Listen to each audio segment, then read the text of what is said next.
শহীদের স্মৃতিচারণে দোয়া মাহফিলে উপস্থিত রয়েছে জামালপুর ইউনিয়নের সম্মানিত আমির মৌলানা দেওয়ার হোসেন ভাই, উপস্থিত আছেন নায়েবে আমির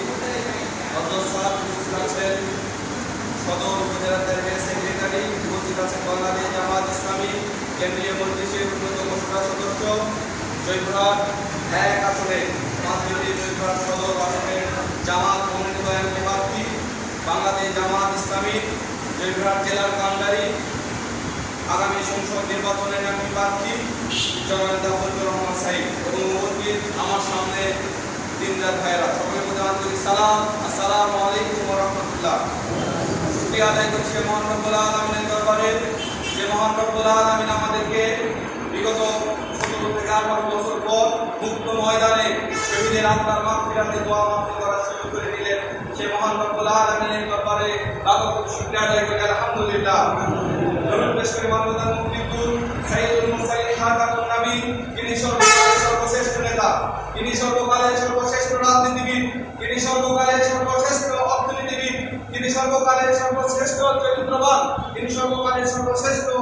বিজ্ঞানী, সেই নবী দরুদ পেশ করে সাল্লাল্লাহু আলাইহি সাল্লাম। সম্মানিত উপস্থিতি, আজকে এই দোয়া মাহফিল থেকে তাদের জন্য আমরা খাস করে দোয়া করব, যারা আমাদের উপর যে পাথর ছিল এই পাথরকে সরিয়ে দিয়ে মুক্ত আকাশে আল্লাহর এই জমিনে আল্লাহর দ্বীনকে বাস্তবায়ন করার জন্য সুন্দরভাবে মসজিদে বসে যে প্রোগ্রাম করার তৌফিক দান করলেন, যে সকল শহীদরা তাদের জীবন দিয়ে এই মাটির রাঙিয়ে গেছে, সে সকল শহীদের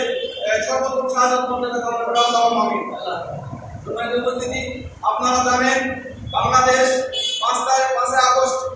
দ্বিতীয়বার স্বাধীনতা লাভ করার পর আবার একটি ফ্যাসিস্ট শক্তি এই বাংলার জমিনে চাপিয়ে বসেছে, কথা ঠিক কিনা? তারা দখলদারিত্ব করে এমন কোনো জায়গা নেই তারা চাঁদাবাজি করছে না। আমরা চাই যে শহীদরা রক্ত দিয়ে এই বাংলাদেশকে দ্বিতীয়বার স্বাধীনতা